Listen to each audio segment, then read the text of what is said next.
a little bit of a, got it. I had a little bit of pizza and definitely some tea is going to help.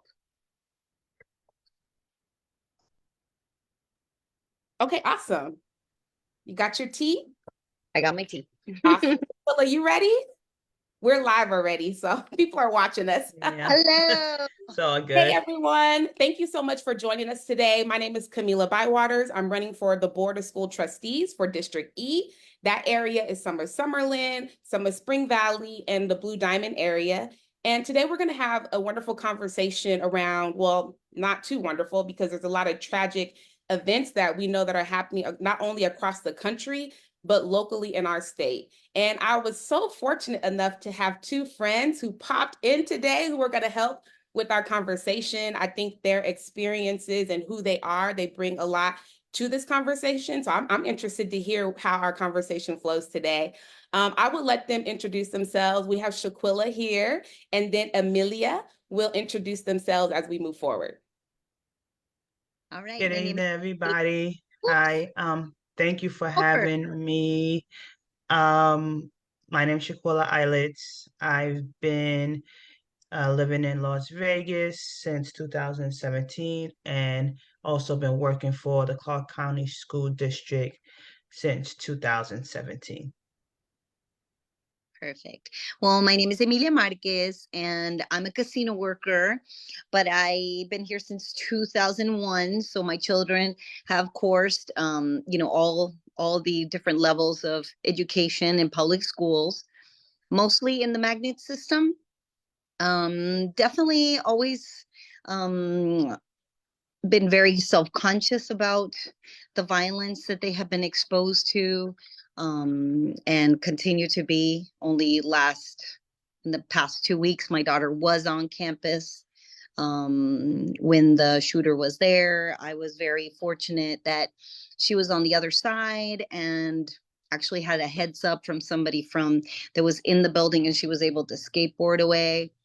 But honestly, it was one of the scariest moments I've lived.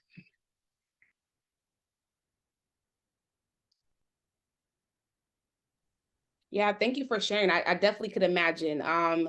It was, so being a student at UNLV, and I got the text message that there was an alert. I'm like, alert? And then it was like, this is not a joke. There is an active shooter on campus. And my whole heart was just like, oh my gosh. That day I had actually uh, changed my mind about going on campus. And I would have been in the student union for the event I was planning to attend. But it was like my worst nightmare. And I think UNLV is so connected to our community because it takes in, it's our community, it's our hub. Many of our students from the Clark County School District end up attending UNLV. So it really was like my worst nightmare coming to reality. So it led us to want to have this conversation tonight about school violence. And, what could we do? What are some of the thoughts that we're thinking about in regards to keeping our school community safe? And can we move from a place from fear to hope? Is it possible? At this point, after this event like happening at UNLV, I'm like, I don't know, like I'm personally going to, like when I walk on campus, I'm going to be in a defensive mode. And then even with, and we'll talk about this, but even within the Clark County School District, we've had plenty of guns confiscated. And I don't know, Shaquilla, if you have any insights or things you want to share in regards to your experiences as being a teacher in CCSD, and what do you think from like a teacher standpoint are, where are there improvements? Where do you think there's failure? And what do you think could be a path forward? I'm sorry. Absolutely. What happened at UNLV is indeed tragic, and many of us have, like you said, friends, family have been there. Um, my personal experience um, is one of safety usually. I've been working at elementary schools. Currently, I work at a academic school, so it's a little different. But I think part of the issue is community engagement. And I think that starts with our own village, our own families, holding people accountable, not being afraid to, address certain things. That assailant, he didn't come from UNLV. He was a 60-year-old some odd man, um, who was a professor, and I don't recall where he did come from.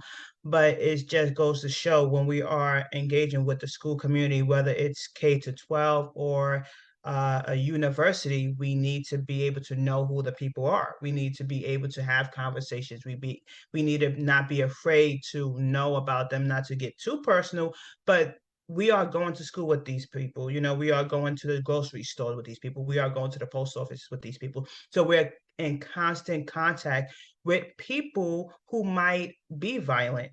And so as just a neighbor or a friend, holding people accountable, asking questions. Sometimes we don't know what's going on in people's lives.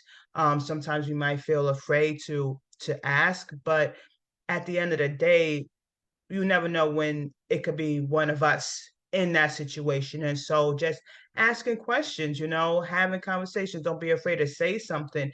And I think a lot of times we want to pass the buck, and that puts everyone in a precarious situation. So we can't be afraid to open up conversations and hold each other accountable. Absolutely. Absolutely. Amelia, did you have I something you want to add on? wanted to make a note on what she was saying, was the fact that actually it's something that I was looking on Nevada Public Radio. They were talking about a podcast, about an experiment actually that they did about people when they put down their phones and they're not even looking at it. Say, for example, they're waiting in line, which would, so many people default in looking at a phone in the meantime.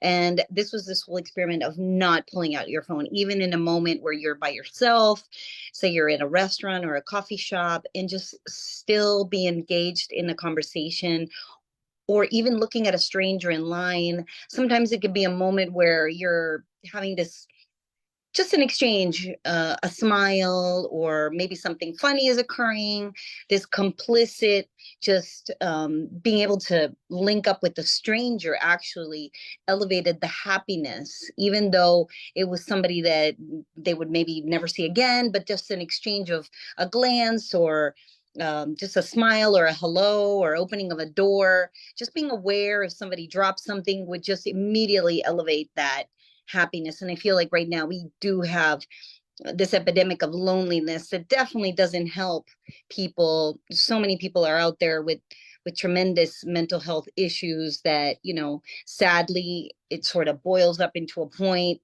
and they end up, you know, lashing out in different forms in society. Yeah, that's definitely so true. And I've been grappling with this a lot lately, because students often call, and their families will call LAVAPSE, which is the Las Vegas Alliance of Black School Educators. And that's where I do a lot of the work that I do with myself and Tracy Lewis. And we recently got a phone call from a student who was frustrated in class and said something inappropriate to the teacher, like "I'm going to kill you" type of statement. So of course they were arrested. So it's like there's this fine line of we know that we have people who are literally writing down "I'm going to kill you," and then they do it. And then we have students who are saying these things out of frustrations and would never in their life do something like that to their teacher or other students. So it really puts our community in like a hard, what is that? A rock in a hard place to determine, what do we do? What is the next step if a student does say something like this? And are we going to the extreme because we're in a place of fear? So for me, I have been more on, well, let's investigate. Let's get more information about the student. I know for me, knowing my students is very important. And when I was teaching full time, I made sure that I got to know my students. And, I paid attention to the things that they said out of frustration versus, you know, things that they said when they were happy. And I looked at the student from a continuum. So it is challenging and difficult nowadays that we're not giving students space. Well, we're not giving, but then we don't have room really to give students space to make those mistakes. Everyone knows when you go into the airport, you shouldn't be saying nothing about a bomb. And I remember one of my teammates, we were going on a trip, and one of my teammates was playing around about a bomb, and she got bum rushed by the security and was like, hey, you cannot do that. She didn't get arrested or sent to jail. So it's like we're creating, because of this heightened level of violence that is happening. Now, what do we do in the cases where the person says it out of frustration because they're feeling embarrassed because their teacher has called them out and is telling them, hey, you don't know this answer? So it's really a rock and a hard place for me personally, because I think there are situations where we have students who may have more violent tendencies. And, as we saw with the student at El Dorado, that was a very tragic situation. And we have instances where guns have been confiscated from schools. And I don't know if you all have had access to this, but I'm going to put the link in the chat and also online so you can see the reports of what was confiscated from the Clark County School District. Some from students, some from adults, and it tells you exactly what schools this happened at. And it's a real concern. I don't know, does anyone else have any thoughts as anything that came up for you as I was making those statements? I think that if a young student, and of course I'm looking at it as a parent, I imagine how busy you are as a teacher, and what a difficult job it is. But I feel like there should be a very qualified, at least one or two counselors that could literally dig in deep. I don't think arresting is probably the best. We know that police sadly are more tending to be jumping to conclusions. I feel like a lot of people are scared of the police, and especially if they're a minority, let's be real, things can be really very hectic around them, and police are more concerned about their own safety than the actual well-being sometimes of a literal child. So I feel like in first instance we should have somebody to look into, where is this child coming from? Are they coming from a place of fear, like you were saying, like of pain, shame, or is it something that's real, a threat that comes from something a little deeper, trauma maybe, or access to a weapon? And I feel like a counselor, somebody prepared specifically in that sector or that subject, could be really very, very in tune and ask the correct questions instead of just jumping into conclusions, sending them to jail, and literally doing the school pipeline to jail sort of thing, where the child feels like they have nobody to turn to. Yeah, and in this particular situation, the student, there was not a gathering of psychologists, social workers, of the people who are trained to identify these types of comments or behaviors. It really was like a school to prison pipeline. Oh, here to here. And the parents were not even notified that their child was in jail until later, and until the family was actually going out of town. So, we have a lot of work to do in this space. And right now, the feeling for me is that we're operating from a space of fear and not from a space of critical thinking, like, let's handle these situations in another light. And I also have another family from one of our middle schools. The child brought anime toys to school, and those anime toys were seen as a weapon. And that child still is going through, had to go to behavior school, never been in trouble. This was the student who's like a part of this, basically the student council comes to help out at school, and was referred for expulsion after going through their notebooks and looking at the things they were drawing. But it's like anime toys, like we really have to use critical thinking in determining who which children really need to go to behavioral school and have those additional supports. And I haven't had an opportunity to visit behavioral schools in a while, so I'm not sure like what the curriculum is looking like. You're at a behavioral school, right, Shaquilla? Yeah. So are the students really getting the supports that they need? Because if you think about it, if you're going from traditional school to behavioral school, you would think that there's more intense services. And I can't speak to that. Maybe Shaquilla can talk about if there's anything more intense that students get when they're in behavior school. Well, first going to the situation with the student who said what he said or she said. I don't know if it was a male or female, but there is a progressive discipline plan that all schools should be following. So it shouldn't go from the students um, whatever they did to automatically, arrest unless it is a major kind of incident, something like assault, battery, arson, something like that.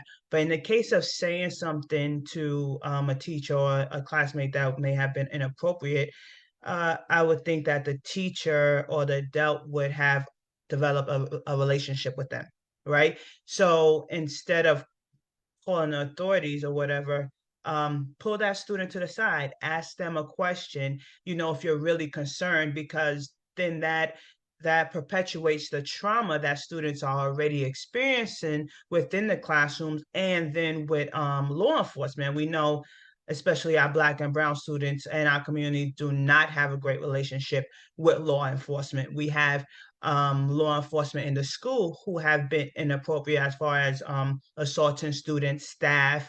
We've seen the video not too long ago of the white police officer, school safety, whatever he was, who threw the kid up against the gate for recording what he was doing. So, there's, like I said, going back to accountability too, there, are they being held accountable? But in terms of progressive discipline, you're using your relationship with that student to help you understand what they're going through. And then you would want to refer them to a counselor or a social worker. And that's after you input or document what had happened. So it shouldn't be just arrest, especially if the student doesn't have a so-called prior incidents or whatever. But giving that student an opportunity, like you said, we all make mistakes. But that goes back to, what kind of school it is, what the staff is like, what is the relationship with the parents like.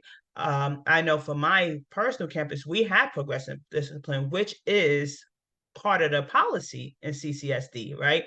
And in terms of school counselors and social workers, also remember there is a shortage, right? So it's not like every school has the required amount of social workers or school counselors.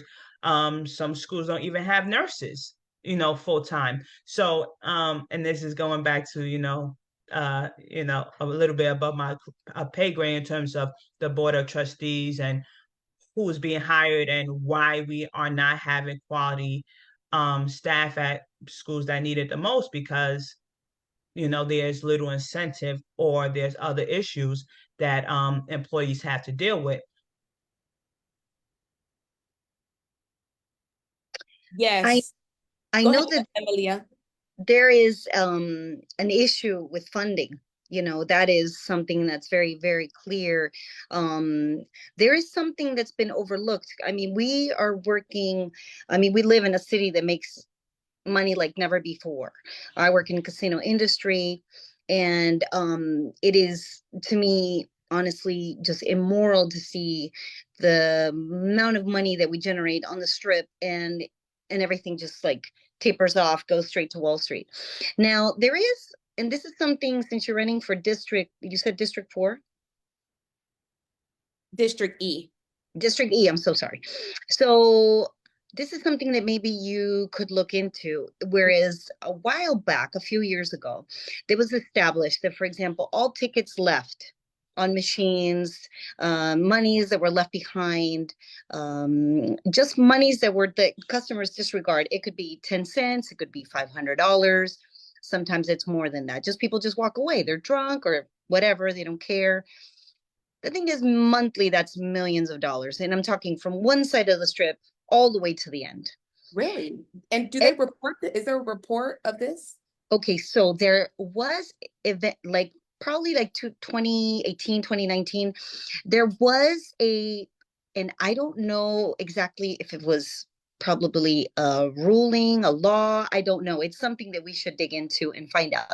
But there was some sort of regulation that determined that 80% of the monies found would be put into a box and then counted, and that 80% would go back into the Clark County system.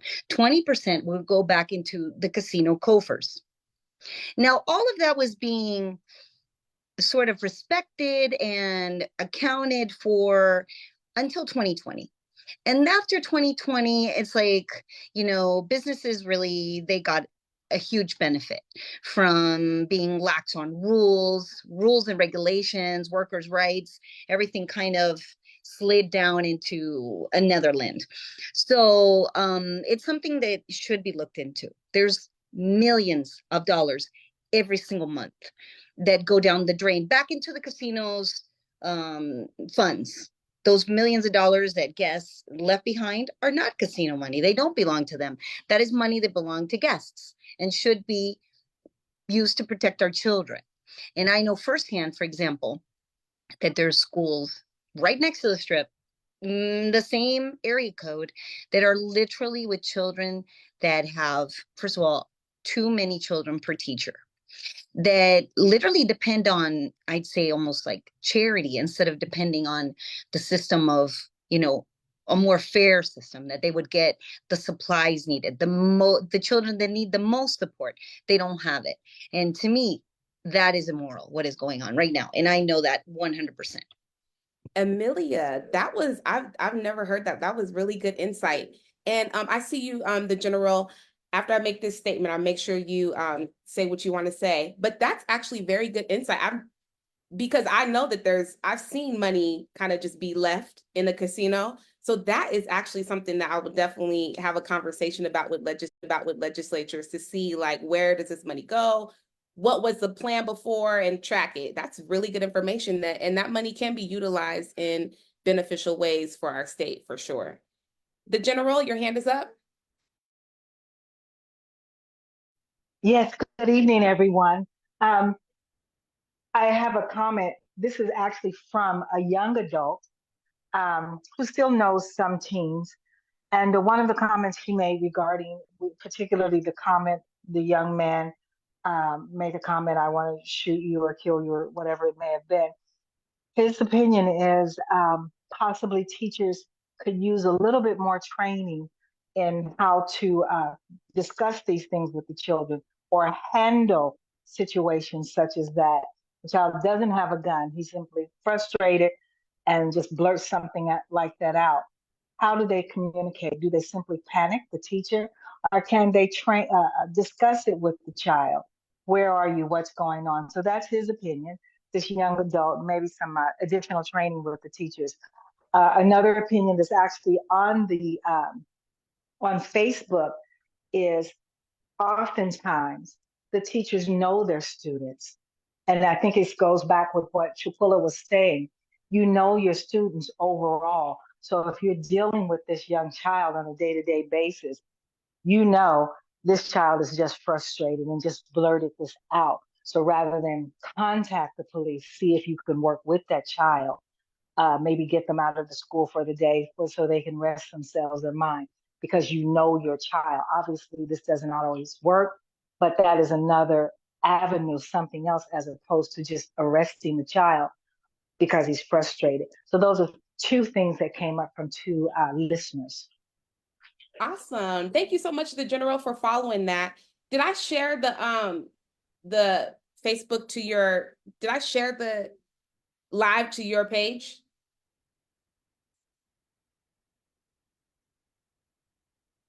I don't think so. I think those are really good insights. And like we had discussed before, there should be a collaborative team that gets together before just deciding, hey, this person needs to go to jail immediately right away. Yes, And then yes, jail is so extreme. yeah. And then it's like a there's no balance or happy medium. It's the kids who need to be sent away are not sent. And then the kids who we need to maybe just check a little bit more into, who may not be a threat, are immediately sent away. So there's no happy balance. And that's why I say there's like this operation of fear happening. And this leads me to go into the next, I wanted to talk a little bit about bullying, because I know that comes up a lot. And what I'm hearing from parents is that some parents don't feel like the school is doing their job to effectively report cases of bullying. And I remember going to a school board meeting and I was like, listen, if you all don't handle these issues, family members and parents are going to jump in and handle these issues themselves. And we've seen instances where parents have come onto campus and, fighting kids and doing, jumping in because the school hasn't really done their duty to ensure that they're protecting children. I have a couple of instances now within charter schools and within CCSD where parents are like, look, they're not protecting my child. And I really do believe if we're not following the bullying policies, ensuring that we're pulling these parents into the school and really parents and guardians into the school to take care of their children, we're going to continue to see an increase in children bringing guns to school, because oftentimes that's associated with there's someone bullying me. I need to protect myself. So we're really in a challenging space. And there is a lot that can be done from a leadership perspective. One, with holding our leadership accountable to ensuring that they're doing their job. And yes, principals, school leaders, district staff have a lot of responsibilities. I understand that, we all do, but it is absolutely important that these issues and concerns are handled immediately, because the more that we let children and young people fester, that's where they start to boil up. And if they don't have the services that they need, I think that is one contributing possibility to why we're seeing some of the violence that we're seeing. And I do want to make clear, I am highly upset. Shaquilla, let me know if you maybe have seen this and I have not, but I did not see a statement from Superintendent Jara about the student that we lost at Rancho. Was there a statement that came out across for teachers? Yes, him and the board had put out statements as far as their condolences and it being a tragedy. But I just feel like those are just blanket statements. I feel like they're more politically correct than they are of genuine compassion. Because had it been genuinely exchanged, I think we wouldn't be having some of the situations we have in CCSD, so that's just my opinion on that. Okay, thank you. Because I did not see a statement, or so I was like, he wrote a statement to UNLV, and what about I was highly upset. But thank you for telling me that there was a statement. At least that makes me, I hate that situation, tragedy happened, but there's been a lot of important topics that I think that the superintendent does not speak on. And to me, I'm like, okay, what are your thoughts? But so yeah, I definitely take your perspective to heart for sure. It looks like there's people. Are there people writing on here? Yes. Okay, I'm gonna read some of what our friends are saying on Facebook. Let me make sure this is the right. Okay. So Sarah says it's also important that there is follow through from the administration level. I was hit during an altercation at prom last year, was asked if I wanted to press charges. I said no. A few days later, I asked about a restorative meeting and was told there wouldn't be one because I didn't press charges. That's not how it's supposed to work. Absolutely. Like that right there defeats the whole. I need to do a head down for a second. And that's what I'm talking about. So I do want to say that there are restorative, that Dr. Scavella is doing a great job of teaching as many teachers as he can about restorative practices, but obviously there's some spaces where teachers are not honing into this process or maybe don't believe in this process. And there is a lot of controversy around restorative practices because people believe that it's like a slap on the hand. You're not really having a consequence. But yeah, I think that right there is a prime example of when we don't have that restorative meeting, that we're not given an opportunity for the one who has been harmed to have their voice, and then also to get a better understanding of what was happening from the person who committed the act. So definitely. Cecily says, the size of our schools becomes a problem because administration is going on teachers alone, and not all teachers are engaged enough to know because of class size or personal prejudice. Yeah, class sizes are huge. Shaquilla, how big is your class? Well, I'm a little more fortunate because I work at an academic center. Um, those classes are smaller than average.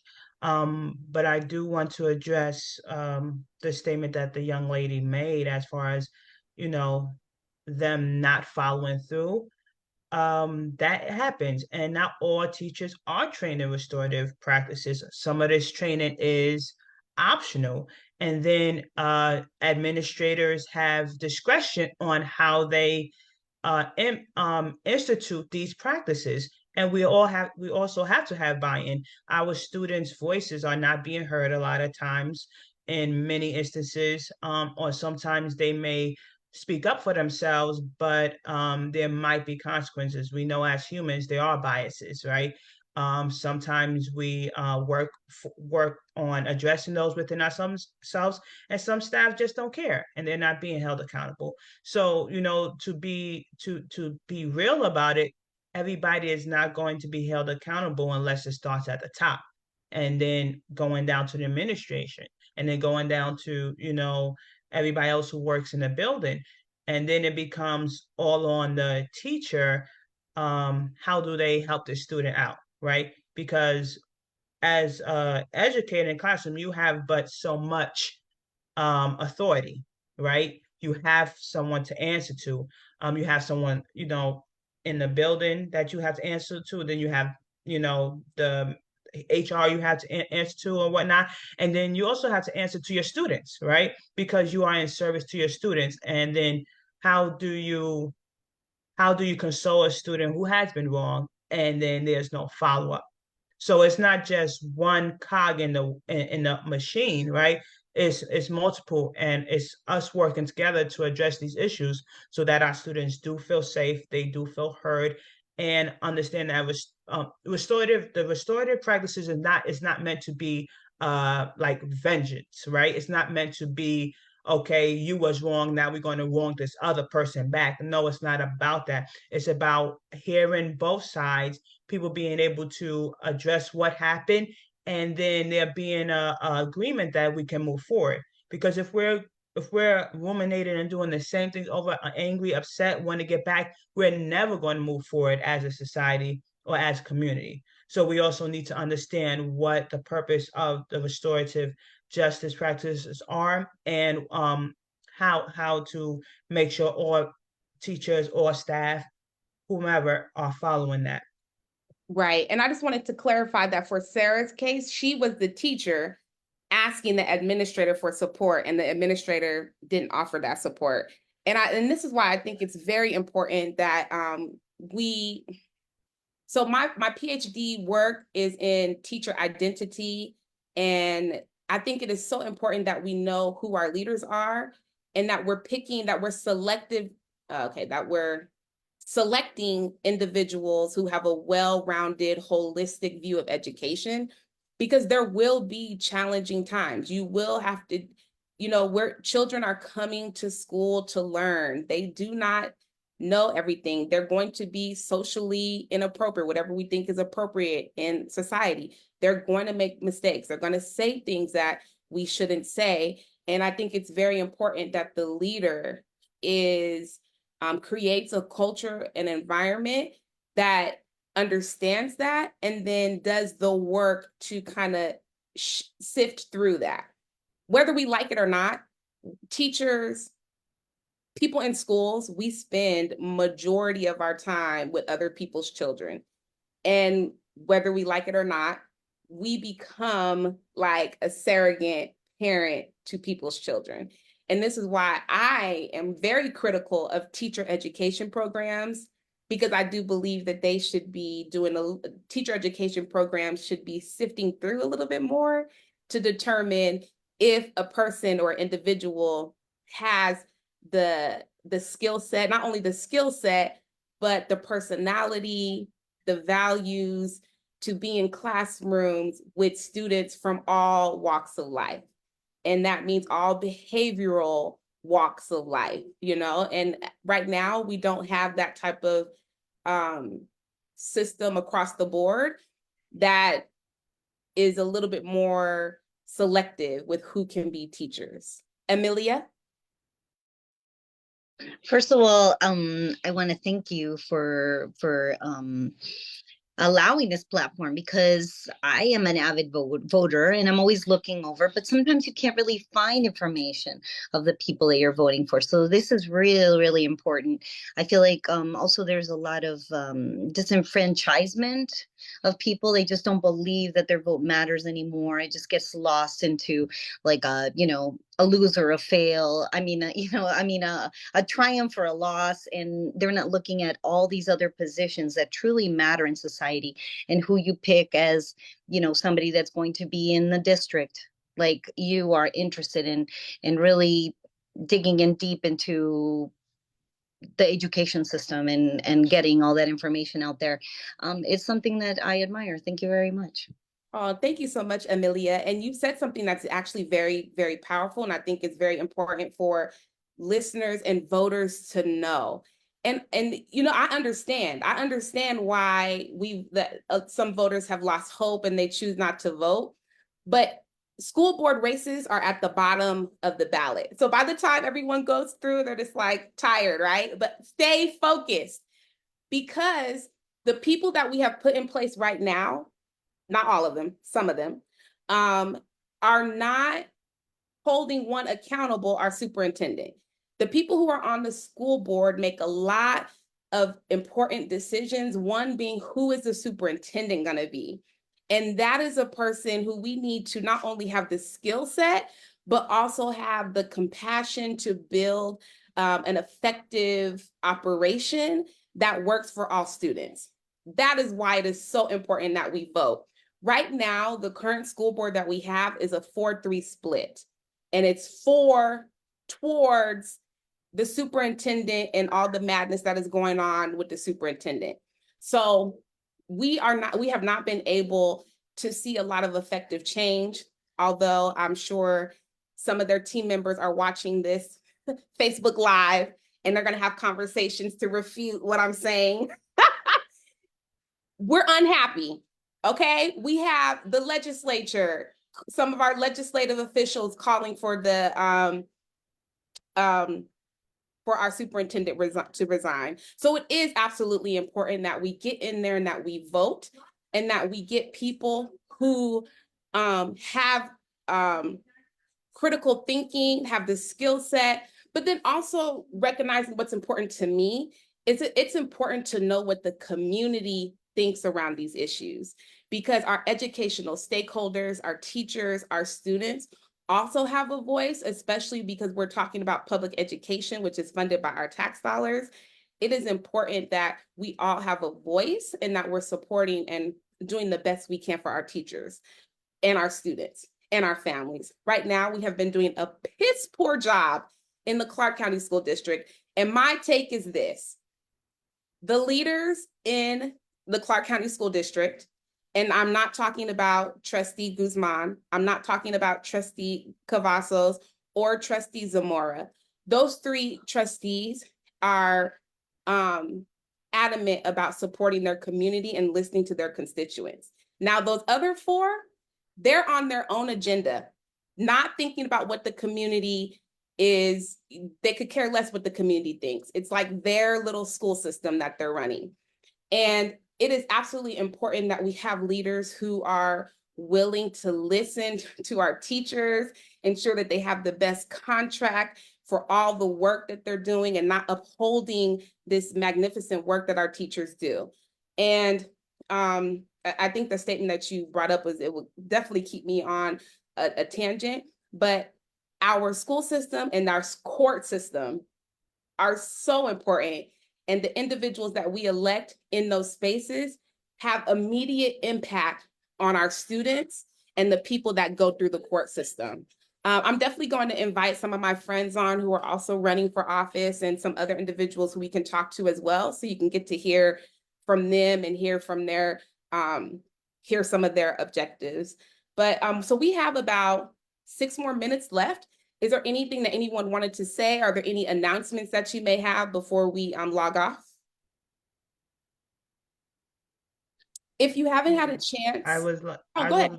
I would just say that we have to continue to encourage our community members to stay engaged and be active members in the school community and in the education process, you know, moms, dads, aunts, uncles, grandparents, everybody, because it takes a village to raise a child. And we know that there's this huge disconnect between the school system and the community, but we are all part of our community here in Las Vegas, Clark County.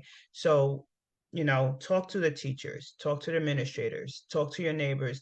Like, we have to have these conversations and not just kind of be laissez-faire about it. We have to stay actively engaged and be proactive so that we can continue to support our students as well as our employees, like you said, who work hard and don't get paid appropriately for it. Right. Okay. Show us the money because it's there. General? I'm simply looking at one of the final comments. As large as this district is, could we host an in-person service training for such an important topic or important work? Can you repeat? So they would want this to be a part of the district? As large as this district is, could we host an in-person service training for this important work? Yeah, I think that's something we could definitely do. You know, because it is such an important topic. And, you know, now that I'm thinking now, based on everything that happened at UNLV and the things that have happened within our school system, within CCSD, I think there is a lot of training that can happen. Yeah, that's definitely something. I'm not sure who posted that, but if they want to get with me, maybe we can have a conversation on what that looks like for our community. What avenue would be best to have this conversation or training? I mean, I definitely think we have enough people around us who can help us and support us to navigate something like that, for sure. Now, as far as it being something within the Clark County School District, that's a conversation we could have with people within the district to see where they are. But right now, we need them to stop going on trips. Stop going on trips. Where's that money, y'all? Who did you recruit on that trip to Miami? Don't forget that money on the strip. Don't forget to look into that. That's right. I definitely will. Funds in the rainy day fund. Thank you for sharing that, because I think that's definitely, I'm definitely going to ask about that for sure. Let's see, 6:57. I think the general, you already said what you wanted to say, right? Yes. Yes. Okay, cool. All right. Oh, if I do have some announcements. If you haven't had an opportunity to check out former trustee Danielle Ford's podcast, please make sure that you do. I think that she gives a lot of good insight about the Clark County School District and her story and her experience as a trustee starting out. She gives a lot of great information and just shares as a new trustee all the way through her experience. So go ahead and check out her podcast. I will send, when I send out like a follow-up, which I don't think I've been really good at, but I'm gonna make sure I do it today, send up a follow-up that I send out her information. And for those of you that are on right now, can you send me your email so that I can add you to my newsletter? You can send it in the chat. And then also, if you want to get more information about me, Kamilah Bywaters, running for the Board of School Trustees in District E. Currently, the person in that seat is Lola Brooks. So I will be running against her, and some other people I'm sure will join in the race sooner or later. But you can check out more about me at Kamilah for Nevadans, and that's the number 4.com. That's my website. And if you want to email me, it's Kamilah, KAMILAH, the number 4, Nevadans @gmail.com. You can email me. We can get together. We can have coffee. We can do a Zoom meeting. If you have any questions that come up, let me know. And if you have students who need support right now in schools, you can contact me now. Teachers, if you have issues and need support, you can contact me now. Like, I'm not the kind of person who's waiting to get in office to help and support our community.